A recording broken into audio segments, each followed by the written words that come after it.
नमस्ते बच्चों, स्वागत है आपका एक बार फिर से इंपॉर्टेंट पीवाईक्यू की सीरीज में। इंपॉर्टेंट पीवाईक्यू यानी कि प्रीवियस ईयर क्वेश्चन, जो क्वेश्चन पहले एग्जाम में आए हुए हैं और उनके कॉन्सेप्ट पे बार बार क्वेश्चन बनते हैं, इस टाइप के क्वेश्चन को हम इस सीरीज में लेके आते हैं। और इस सीरीज का नाम है 4D सीरीज। 4D यानी कि डेली डोज बाय धनपाल देख लिया। और इस सीरीज में हम वही क्वेश्चन करते हैं जो एग्जाम में पहले आए हुए हैं और बार बार इनके कॉन्सेप्ट पे क्वेश्चन बनते हैं। इन्हीं क्वेश्चनों को हम इसमें हल करते हैं। इसलिए अगर आपने चैनल को सब्सक्राइब नहीं किया तो चैनल को सब्सक्राइब कर लीजिए, बेल आइकन को ऑल पर प्रेस कर लीजिए ताकि ऐसे इंपॉर्टेंट वीडियो की नोटिफिकेशन आपको मिलती रहे। और अगर आज के क्वेश्चन की हम बात करें तो आप देख सकते हो बोर्ड पे एसबीआई क्लर्क प्री में शिफ्ट 2 में 11 जनवरी 2024 को ये क्वेश्चन पूछा गया था।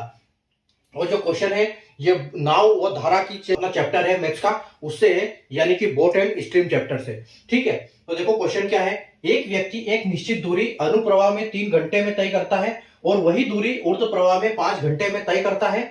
यदि धारा की गति 11 किलोमीटर प्रति घंटा है तो शांत जल में व्यक्ति की गति ज्ञात कीजिए।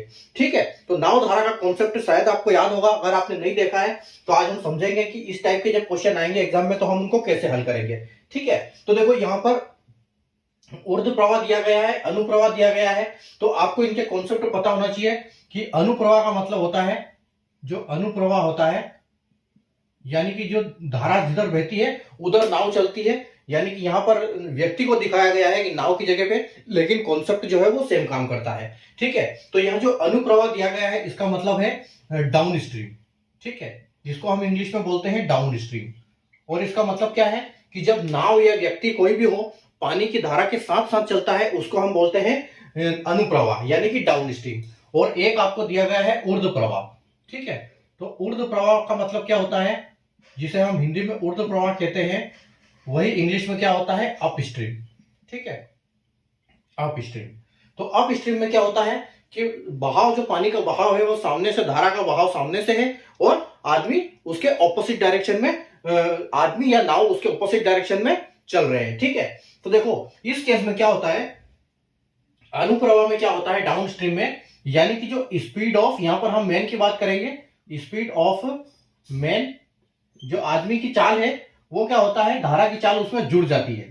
ठीक है, कि स्पीड ऑफ स्ट्रीम मतलब speed of man plus speed of stream, ये दोनों जुड़ जाते हैं। ठीक है, ये किसके केस में, ये डाउन स्ट्रीम के केस में। लेकिन अप स्ट्रीम के केस में क्या होता है, स्पीड ऑफ मैन यानी कि आदमी की चाल में से जो धारा की चाल है वो घट जाती है। ठीक है, माइनस स्पीड ऑफ स्ट्रीम। ठीक है, तो हम यहां मान के चलते हैं कि जो स्पीड ऑफ, हमसे पूछा क्या गया है कि जो शांत जल में व्यक्ति की गति, शांत जल में यानी कि बहाव जहां पर कुछ नहीं होगा वहां पर हमको इस व्यक्ति की जो चाल है वो ज्ञात करनी है। ठीक है, तो हम यहां बोल सकते हैं कि जो अभी स्पीड ऑफ मैन, हम ले सकते हैं स्पीड ऑफ मैन एक्स। ठीक है, यानी कि एक्स उसकी स्पीड हम अभी मान लेते हैं।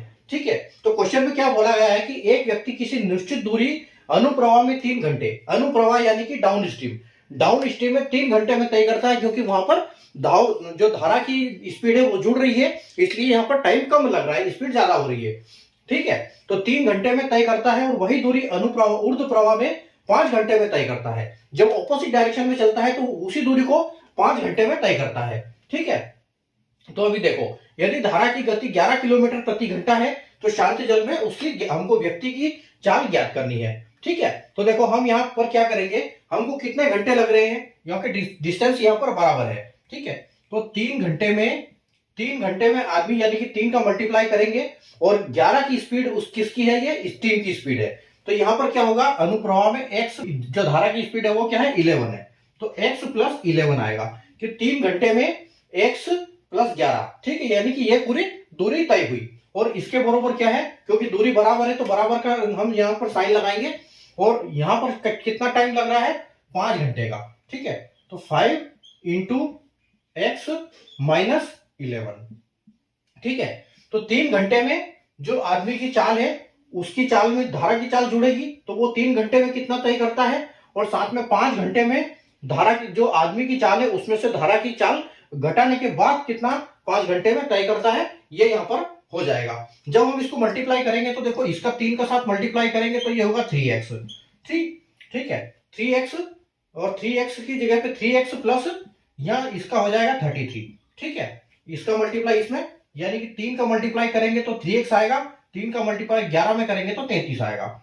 उसी प्रकार यहां पर 5 का मल्टीप्लाई करेंगे तो 5x आएगा, और यहां पर माइनस का साइन है, और वापिस 5 का मल्टीप्लाई करेंगे 11 में तो ये 55 आएगा।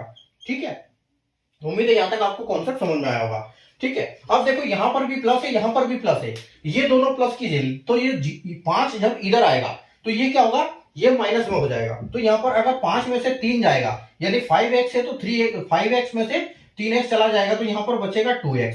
ठीक है, और इस इक्वल टू में क्या बचेगा, ये 55, ये है 33 और ये है 55, तो ये माइनस का है, ये प्लस का है, तो जब ये इधर आएगा तो ये क्या हो जाएगा, ये भी प्लस का हो जाएगा और इसमें जुड़ जाएगा, यानी कि ये कितना हो जाएगा, तो 88 हो जाएगा। ठीक है, 88 हो जाएगा। आगे बढ़ते हम, तो x की वैल्यू उस हिसाब से क्या आएगी हमारी, 88/2। ठीक है, ये 2 नीचे आ जाएगा, तो जब इसको हम काटेंगे तो ये कितनी बार कटेगा, 44 बार कटेगा, यानी कि यहां पर x की वैल्यू क्या आएगी, x की वैल्यू जो आ रही है हमारी 44 आ रही है, और यही हमारा फाइनल आंसर होगा, क्योंकि जो आदमी की स्पीड है वो क्या है, 44 स्पीड है, तभी उसमें से 11 की स्पीड जब घट जाती है तो उसकी जो स्पीड है 11 माइनस हो जाता है तो 33 बचती है, जो कि 3 घंटे में तय करता है। ठीक है, यानी कि जो उसकी स्पीड फाइनल आएगी वो 44 आपका आंसर आएगा, जो कि ऑप्शन नंबर ए है, जो बिल्कुल यहाँ पर करेक्ट हो जाएगा। ठीक है, तो ऑप्शन ए आपका बिल्कुल सही होगा यहाँ पर। तो जो इंसान, उसकी व्यक्ति की गति है, व्यक्ति की चाल है शांत जल में, वो क्या है, 44 किलोमीटर पर आवर यहाँ पर आदमी की स्पीड है। ठीक है, तो उम्मीद है आपको कॉन्सेप्ट समझ में आया होगा। सेशन को लाइक और शेयर कर दीजिए, चैनल को सब्सक्राइब कर लीजिए, बेल आइकन को ऑल पे प्रेस कर लीजिए, ताकि ऐसे इंपॉर्टेंट वीडियो की नोटिफिकेशन आपको मिलती रहे। अगर आप फेसबुक या इंस्टाग्राम पर देख रहे हैं तो पेज को फॉलो करना बिल्कुल ना भूलें, क्योंकि वहां पर भी आपको सेम अपडेट मिलती रहेगी।